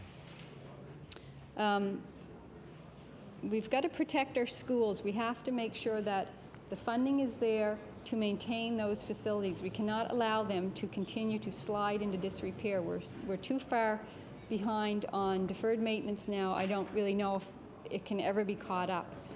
The schools provide a huge base of volunteers for the community. Our churches are providing volunteers. Well, I can't stress how important volunteers are. If you took volunteers out of the school system, you'd have to close the schools, basically. The businesses support our charities, our schools, our sports teams. I can't say enough about the community of Dartmouth East. They're really concerned people that care about the community, Mr. Speaker. One part of the community that has a concern that I'm going to bring forward is the East Dartmouth Boys and Girls Club. They've been trying for years now to get a community center in Dartmouth East. Dartmouth East sort of been bypassed, I guess, for any kind of a community center. Right now, actually, they're operating in less than standard facilities. They need a facility in Dartmouth East. Right now, they're occupying 4 to 5 spaces every day in different buildings. Actually, in 1982, they were in one facility, and they were moved out of that, and it was supposed to be a temporary thing, Mr. Speaker, but it isn't temporary, because it's been a while since 1982. We'd like to see a community center there that could serve the community and the children and the youth. All the resources would be in one spot. It would be better for everybody.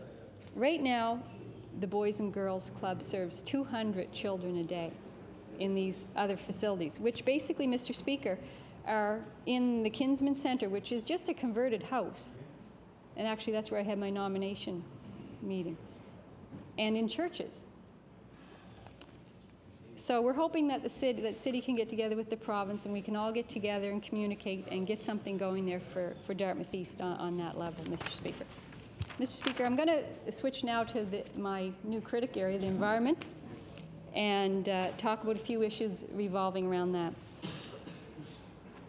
I do believe it's time for this government to make the necessary steps now to do what's right to protect our children's future in this province. There has to be immediate action taken to protect those areas in the province that are at risk of destruction. I know that sometimes we all take the environment for granted, Mr. Speaker, but it is important that our government listens to the wishes of their communities. Communities are looking for a helping hand, Mr. Speaker, to continue and improve on their livelihood that already exists in their communities. Communities are not necessarily looking for the government to bring in outside interests that have no root in the province, that are going to come in, take what they want, leave a big hole, and goodbye. The people of this province want a forward-thinking government that will take immediate action to protect our province's assets, Mr. Speaker. For example, Digby Neck Quarry. I hope that this government will listen to the people of Digby Neck. The folks in Little River do not want a mega quarry there. They already have sustainable alternatives in their communities. Fisheries that employ hundreds of people, the lobster fishery, urchin, herring, scallop. They have a whale watching program that's on there. I've been there a couple times. And they also have, and you know, that's where the endangered northern white right whale is. There's many sustainable local tourism industries there, hotels, restaurants, and shops. This community is saying no to mega quarry in Digby Neck. This community values their way of life and their unique environment, Mr. Speaker. Mr. Speaker, Baltzer's Bog. No environmental asset was ever ordered here. Assessment, sorry, Mr. Speaker, was ever ordered here. Yet this bog is part of an unusual wetland complex that is rare in Nova Scotia. Apparently, the peat layers can provide us with information on the last 12,000 years of natural history in the Annapolis Valley. If this removal continues, restoration of the wetland will become impossible.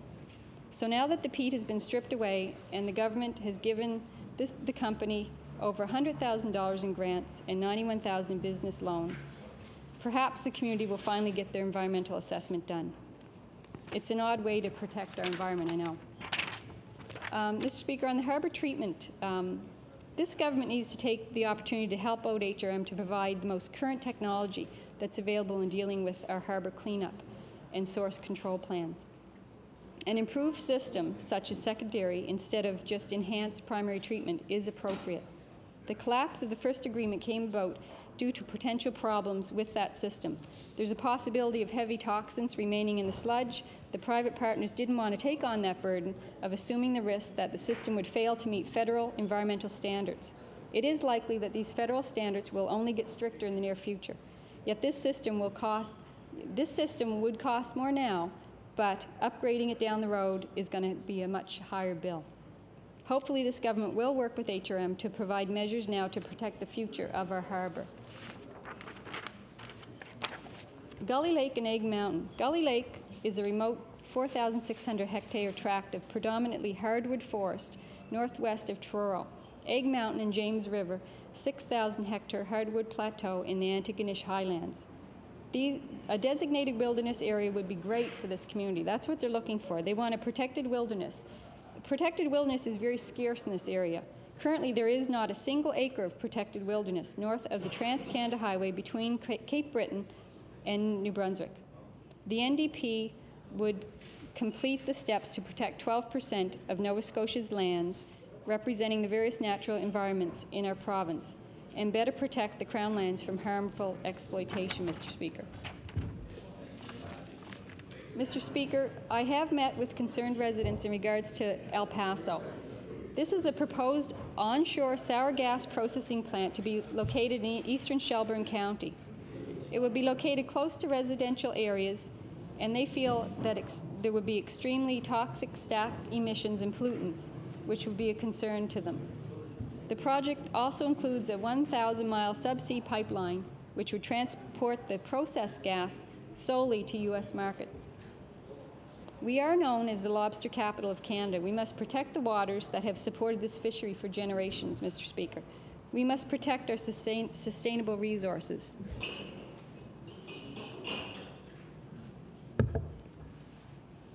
The local economy should not be put at risk for a few technical jobs that aren't going to be there forever. Plans for future seismic testing and offshore drilling are being considered now. Again, this community does not want El Paso. As one gentleman spoke to me and said, and he's been a lobster fisherman for the past 20 years, he said, "Where is democracy?" That's what he wants to know. That's what he asked me. So, Mr. Speaker, clear cutting, 95% of the wood harvested in Nova Scotia comes from clear cutting. We have doubled the timber cut in the last 20 years. We've doubled the area clear cut in the last 10 years, lost almost all of our old forest, and less than 1% remains of our old growth.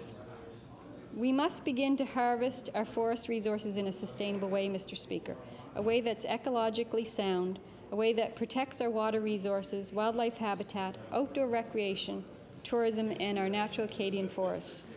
The Nova Scotia government has a responsibility to protect our resources.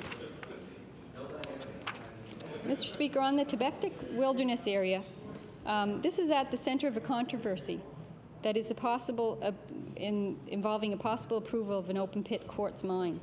It's on the border of the Tibectic Wilderness area. This mine would cause damage to the water table, lakes, and streams. It would negatively affect the wilderness area and the Clyde River watershed. Potential pollution of aquatic habitats would occur. Approval by the government without a full environmental assessment is going to spell danger for the future of all of our protected areas. It's just too close for comfort. The Sydney Tar Ponds. Mr. Speaker, this is Canada's worst hazardous waste site. It has elevated rates of cancer, birth defect, respiratory disease, reduced life expectancy. A 5-block buffer zone around the site has been denied. No testing or remediation is being offered outside of the 100 homes north of the coke ovens. Let's get on with the cleanup. Relocation assistance for those who want it is, as part of the cleanup plan, should commence immediately. The outcome so far has been an end to public consultation. Mr. Speaker, Nova Scotia Power say they expect to hold electricity prices steady without an increase in 2004. At what expense? Nova Scotia Power chose to sell its natural gas when prices were high and sell it to the United States, rather than use it to generate cleaner electricity for us here at home.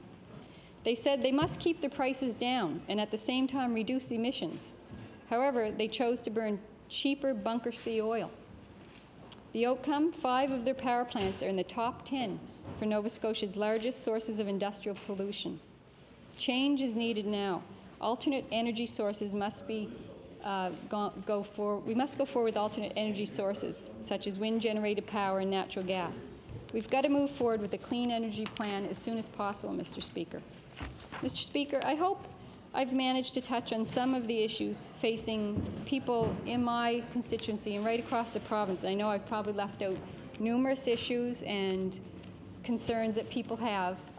If I had more time, I'd have a longer speech. I feel that I'm going to try and learn everything I can and listen to everybody here as much as possible and communicate as well as I can. And I will put my best foot forward for everybody in Dartmouth East and across the province and work as hard as I can, and I thank you all for listening to me.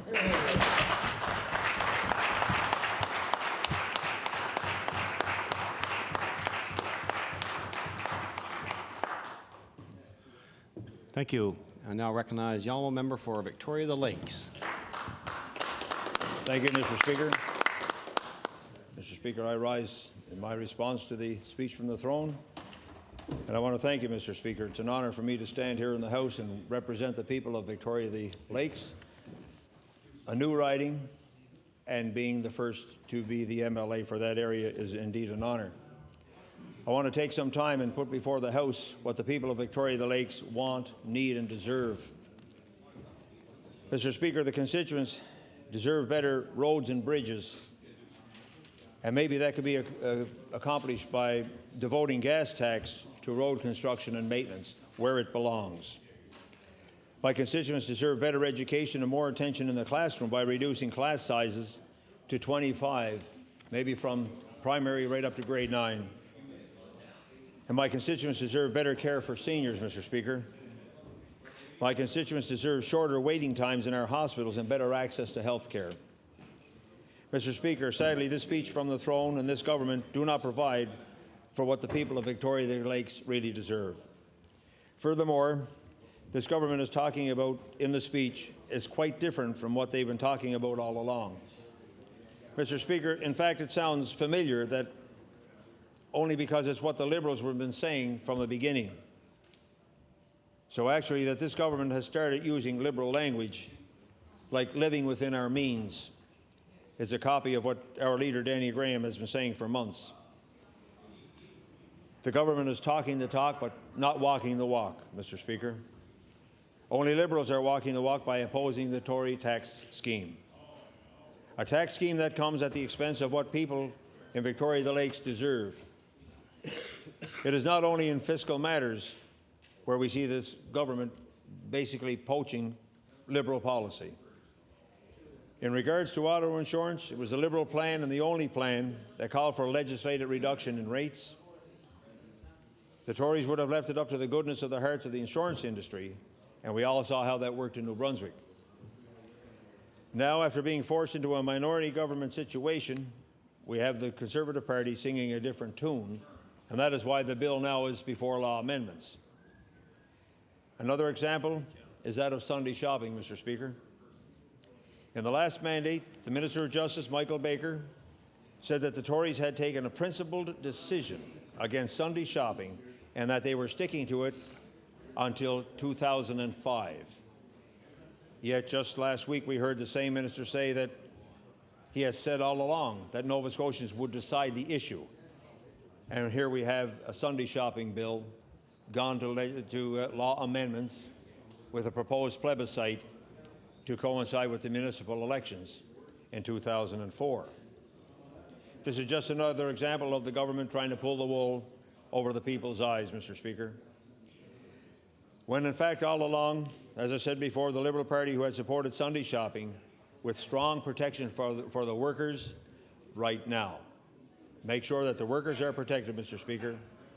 Yet another area where the Tories are singing a different tune is that of property assessments. Mr. Speaker, in their previous mandate, this government wouldn't touch the issue of property assessments. I was warden of Victoria County.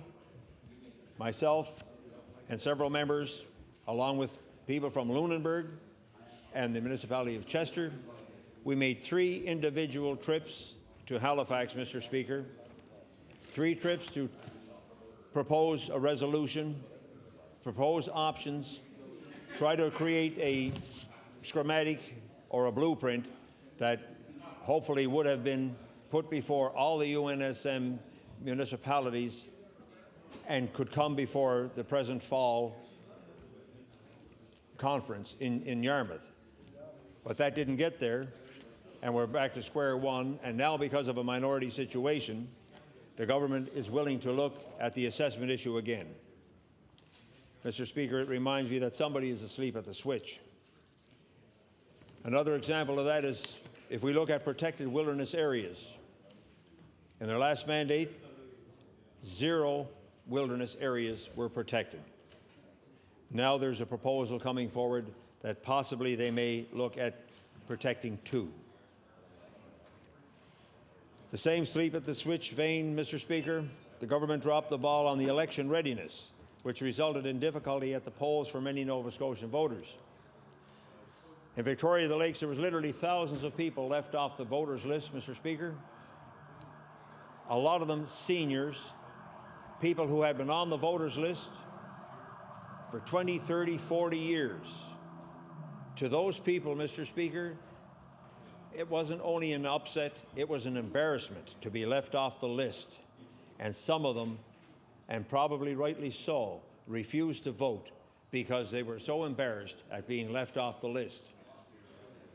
I questioned the official person in charge, Ms. Wilworth, of Elections Nova Scotia, and it wasn't her, but it was through her office. I was informed one of the problems in my area should not have existed because they sent their staff all the way down as far as they could travel into Victoria County. When I questioned how far was that, they said they went all the way to Kelly's Mountain on the Trans-Canada Highway. Mr. Speaker, my riding is 2.5 hours more from Kelly's Mountain to Cape St. Lawrence. And it's 1.5 hours the opposite way. So I have 4 hours, Mr. Speaker, from riding from boundary to boundary. So somebody that went all the way on the Trans-Canada Highway is a poor excuse for what I asked then and what I ask now, Mr. Speaker, is when the election readiness team swings into action, we need local input from local constituencies, from local residents. They know the area very well. Wouldn't be fair for me to go down and do something in the valley. I would be unfamiliar with it. It's unfair for somebody from Halifax to come down and do something in Victoria the Lakes. Mr. Speaker, I'd like to concentrate on a couple of constituency issues. And the first one that comes to mind is the Nova Scotia Power Assessment. I phoned a Nova Scotia Power Assessment official this morning, and he said that they, in turn, are not adverse to doing away with the present tax scheme. I believe they're getting a little tired of always being accused of not paying their fair share, and apparently it wouldn't be all that much more that they would pay. But, Mr. Speaker, I always focus on Wreck Cove because that's what I'm more familiar with, and we toured that area, and I'm very fortunate that the Honourable Minister from Bedford came on the tour in the spring at the Union Nova Scotia Municipality Spring Workshop that was held in Ingonish. At that time, Mr. Speaker, we learned that Wreck Cove was constructed during the 1970s at $150 million plus, Mr. Speaker. It was one of these cost-plus construction jobs that went on back in those days. But presently, it has an assessed value of $850,000. And I'm sure there's not one resident of Cape Breton, alone Victoria County, that wouldn't run out and get a mortgage for $850,000 if they wanted to sell Wreck Cove for such a low price. And because of the harping on this, I guess, as you want to call it, Victoria County, for the first time ever, received $39,000 in taxes last year, and they will receive another $39,000 this year. That's the only 2 payments that have ever come to Victoria County since the construction of Wreck Cove back in the 70s. And with that being assessed at $850,000, to me it automatically follows through that Lingan and Pointe-a-Coney generating stations must also be far underassessed. Money that these small municipalities can and deserve, Mr. Speaker. I'll concentrate on roads and bridges. I tried to propose here in the House with a resolution on roads and bridges to the extent of creating at least a 1-year plan so that people involved in the construction industry, doing the paving and tendering, And the Department of Transportation itself, Mr. Speaker, the workers are fearful of losing their jobs with so much contracting out. And they're wondering, where's our security? The people who do get the tenders when it's contracted out, they would have the opportunity to renew their equipment, let their staff know that they're being rehired on, and they would have a plan for the future if there was at least 1 year of planning, but we can't even get that. Talking about roads and bridges, I have to refer to, specifically mention the White Point Road, which is between Neils Harbor and the New Haven area. And it rejoins, it's so-called advertised as the scenic route. If you defer from the Cabot Trail in Neils Harbor, that's the scenic route, the coastal route. Well, I'll tell you, the reason there's more four-wheel drives in Cape Breton is not because people are plush with money. It's a necessity. That road, you have to strap on your seatbelt real tight to keep your head from banging off the roof of your vehicle. And it's a road that we actually sent a letter to the Department of Transportation. Victoria County Council unanimously agreed that we would prefer, if that road were graded, remove the pavement and grade the road so that we could keep away from the potholes because the road is in such a horrendous condition. The Georges River Road, I think those people are going to all purchase helmets, not for bicycles, but for their vehicles, because that road is a heavily trafficked road and it's in deplorable condition. It leads right into Route 223, which is the central part of Cape Breton. And Mr. Speaker, I don't know when these roads are going to be looked after, but they're a pressing priority for us. There's a part of that? Yes, there is a part of that. But the Honourable Minister from Inverness, I have spoken to him on several occasions, and what I would like to do in the vein of cooperation is approach the federal members that we have in Cape Breton, and between himself and myself and this government, see if we can create a package for the Cabot Trail to start some infrastructure there. It's not Nova Scotia's masterpiece, Mr. Speaker. It's Nova Scotia's embarrassment.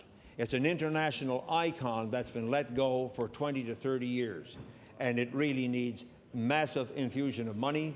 I made the proposal to the honourable member, maybe we could start it in Victoria County and in Inverness and work eventually toward coming around so both municipalities could benefit from that, Mr. Speaker.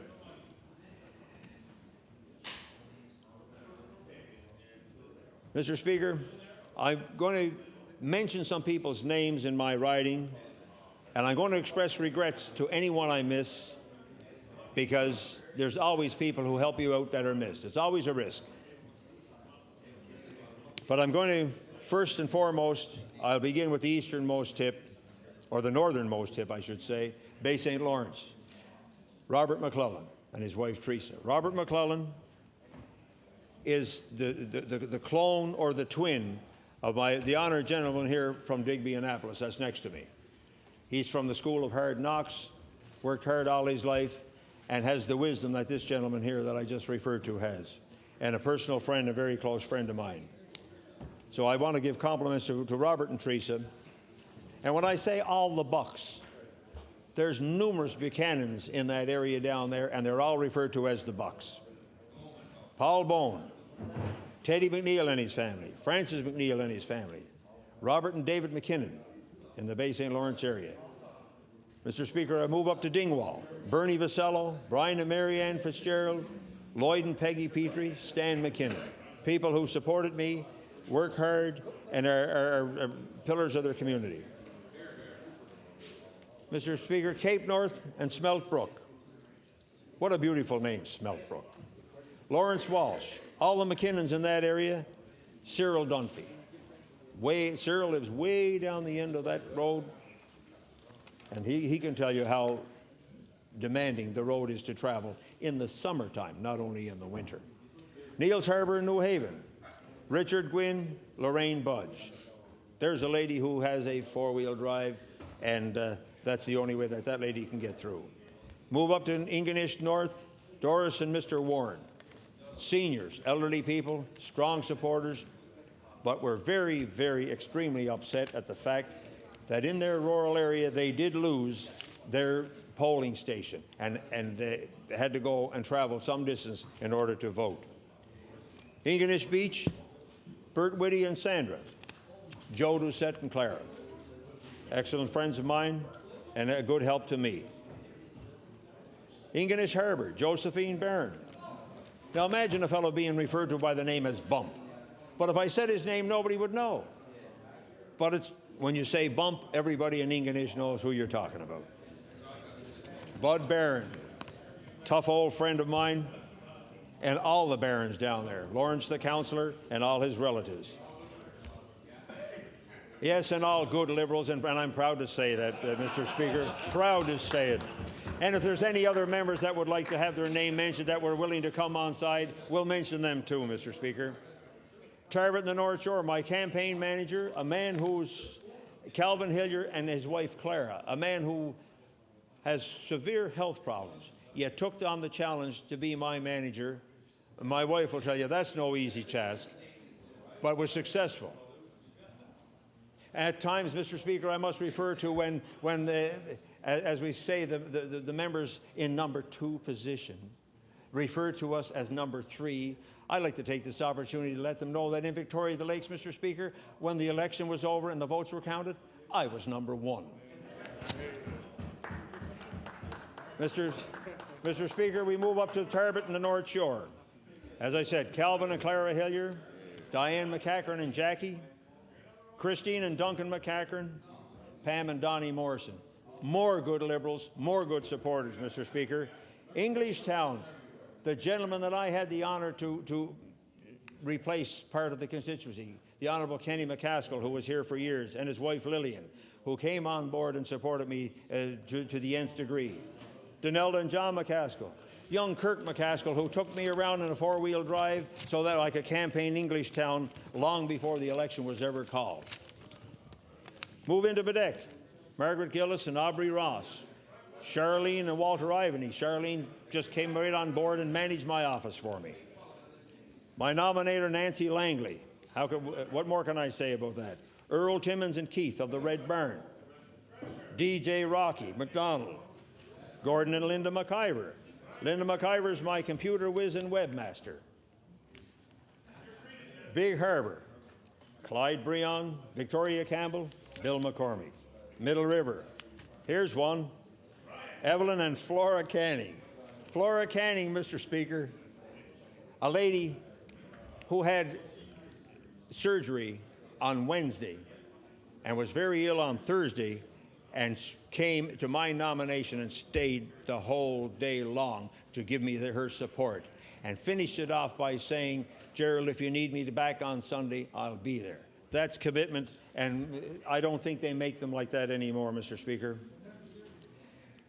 Darren Canning, Flora's son, his wife, who composed a song for my success. She's an excellent songwriter, and he does the singing and puts it into it, and sang a song for my success.